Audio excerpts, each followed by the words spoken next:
The federal ఆంధ్రప్రదేశ్కి స్వాగతం. ఆంధ్రప్రదేశ్లో ప్రస్తుతం కలకలం రేపుతున్నటువంటి కల్తీ మద్యం అల్టిమేట్గా అంతిమంగా వైఎస్ఆర్సీపీ పార్టీ ఆ పార్టీ నాయకుల మెడలకు చుట్టుకునే అవకాశాలు మెండుగా కనిపిస్తున్నాయన్న చర్చ తెరపైకి వచ్చింది.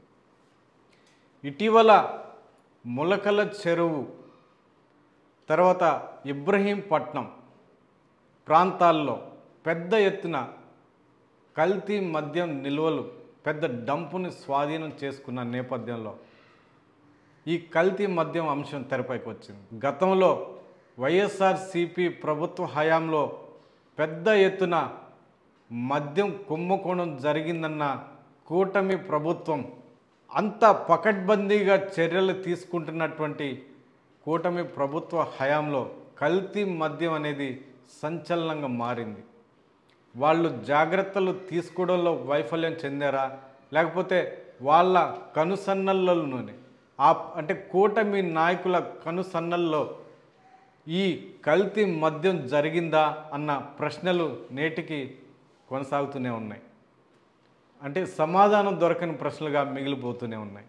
ఇది ఒకవైపు అయితే కల్తీ మద్యం దానికి ఆజ్యం పోసింది వైఎస్ఆర్సీపీ నాయకులు, ప్రధానంగా జోగి రమేష్ ఆధ్వర్యంలోనే ఈ కల్తీ మద్యం పెద్ద ఎత్తున జరిగింది అన్న చర్చ ఇప్పుడు తాజాగా తెరపైకి వచ్చింది.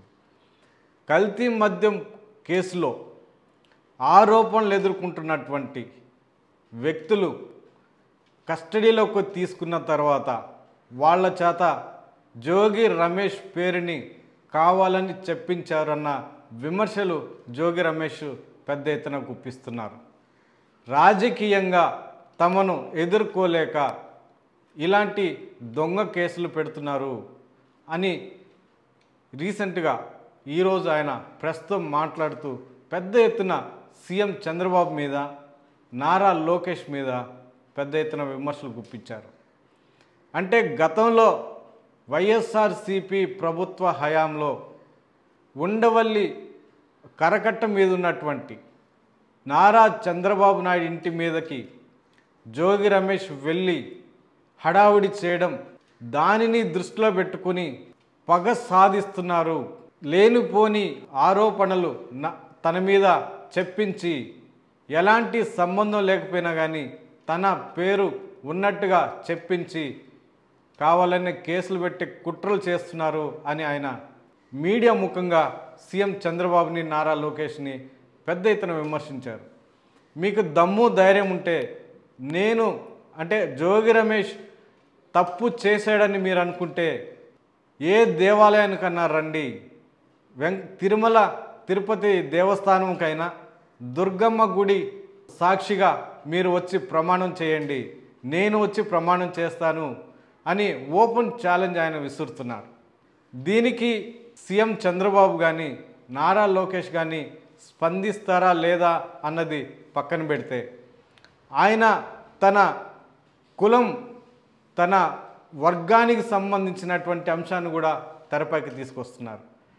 తెలుగుదేశం పార్టీలో ఉన్నటువంటి గౌడ వర్గానికి చెందినటువంటి నాయకులైన నా గురించి సీఎం చంద్రబాబుకి, ఆయన కొడుకు నారా లోకేష్కి చెప్పండి, జోగి రమేష్ అనే వ్యక్తి ఎలాంటి తప్పులు చేయలేదు అని చెప్తున్నారు.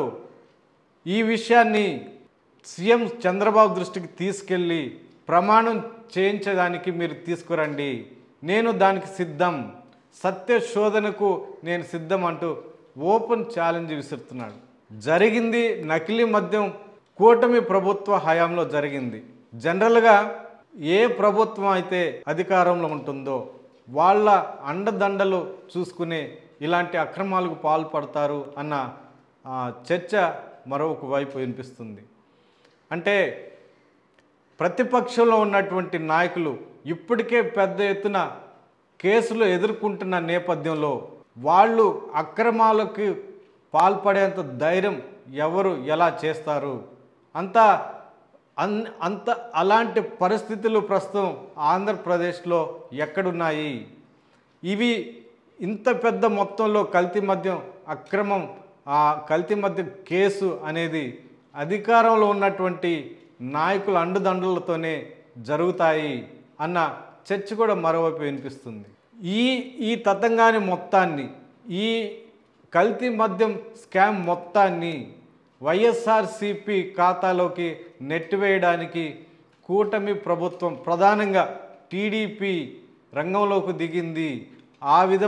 ఆ విధంగానే పోలీసుల చేత, నిందితుల చేత అలాంటి రకమైనటువంటి ఆరోపణలు చేయిస్తున్నారు అన్న చర్చ కూడా మరోవైపు వినిపిస్తుంది.